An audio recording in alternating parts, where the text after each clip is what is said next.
After delivery weight loss, वज़न कम करना भी एक बहुत बड़ा मसला है और ख़वातीन की कोशिश होती है जी कि डिलीवरी हुई है हम फ़ौरन जल्द से जल्द जितनी जल्दी हो सका है ना वापस अपनी शेप में आ जाएं, वज़न को कम कर लें। इसके लिए वो क्रैश डाइट पे भी चली जाती हैं।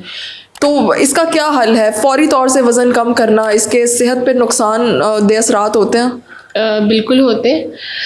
अगर मैं देखिए आफ्टर डिलीवरी की दो अब उसमें आ जाती हैं वजूहात। एक तो है नॉर्मल डिलीवरी, एक सी सेक्शन। ये डिपेंड करता है कि पेशेंट किस चीज़ से गुजरा है। अगर तो नॉर्मल डिलीवरी है तो उसके लिए आप कर सकते हैं। आप ये करें कि आपको जो स्टार्टिंग के जो हमवारी के दिन है उसमें आप वो ग़िज़ा इस्तेमाल करें जिसमें फ़ैट कम है। ठीक है, एकदम से आप वेट लॉस की तरफ ना जाएं, आहिस्ता आहिस्ता वो चीज़ें इस्तेमाल कर लें जो आपके लिए बॉडी के लिए ज़रूरी, क्योंकि आप एक प्रोसीजर से गुजर के आए ना, उसको भी थोड़ा टाइम दें।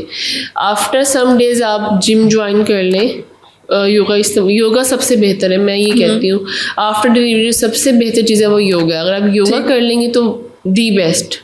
ठीक है, आप कोशिश करें कि वो जो हमारे यहाँ बहुत से ना रेमेडीज़ का इस्तेमाल किए जाते हैं, बहुत ज़्यादा देसी घी, पता नहीं नट्स को मिला के पंजीरियाँ, पता नहीं क्या कुछ बना के माएँ खिलाती, खानी चाहिए लेकिन उनको भी एक लिमिट में।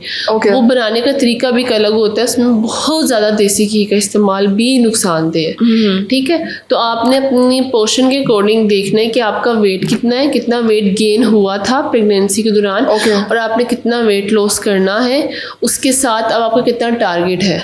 ये 3-4 चीज़ें मैटर करती हैं। उसके बाद आप डिसाइड करें कि आपने वेट लॉस जर्नी कब से स्टार्ट करें, क्योंकि आप फीडिंग मदर भी है ना।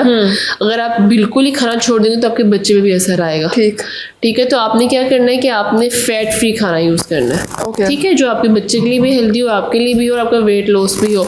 इंस्टेंटली आपका 6 से 7 किलो नीचे वजन गिर जाता है आफ्टर डिलीवरी अमूमन। नहीं तो कम से कम 3 किलो तो या 4 किलो तो वजन लाजमी बच्चे की वजह से कम होता ही होता है। ठीक है, और फीडिंग की वजह से भी आपका जो वेट लॉस है वो लाजमी हो जाता है। तो आपने बस इस चीज़ पे इतना ज़्यादा अपने प्रेशराइज नहीं करना। हाँ, आपने खुद को ये ज़रूर समझाना है कि मैंने वेट लॉस करना है। ये ना हो कि उसी वेट के साथ आप नेक्स्ट प्रेगनेंसी की तरफ चले जाए, तो फिर आपको कॉम्प्लिकेशंस को देखना पड़ेगा।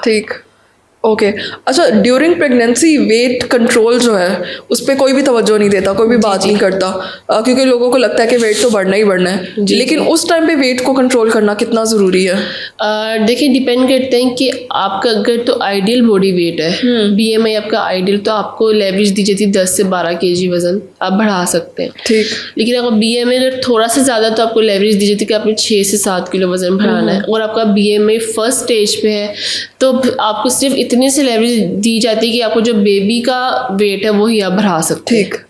ये डिपेंड करता है कि आप किस कैटेगरी में फॉल कर रहे हैं। अगर तो आपका BMI थोड़ा सा ओवरवेट की तरफ जा रहे हैं तो आपके पास लेवरेज है 6 किलो बढ़ाने की। वो भी आप कोशिश करने के लास्ट ट्राइमेस्टर्स में बढ़ाएं। फर्स्ट ट्राइमेस्टर में आप वेट गेन ना करें, क्योंकि फिर वेट लास्ट ट्राइमेस्टर में तो अल्टीमेटली होना ही होना है, क्योंकि तब बेबी ग्रोथ कर जाता है। तो आपने कोशिश करनी है कि आपने लास्ट ट्राइमेस्टर के लिए अपने ये सारे वेट को ना तब के लिए छोड़ देना है। स्टार्टिंग में आपने कुछ भी एक नॉर्मल डाइट के साथ चलना है। कोई कुछ भी नहीं हुआ कुछ, ठीक है, कैफियत तो बदल जाती है हर औरत की, लेकिन उसको आपने खुद मेंटेन करना है, अपनी क्रेविंग्स को खुद कंट्रोल करना है। डिहाइड्रेशन अपनी बॉडी में नहीं होने देनी, नमक का इस्तेमाल कम करना है।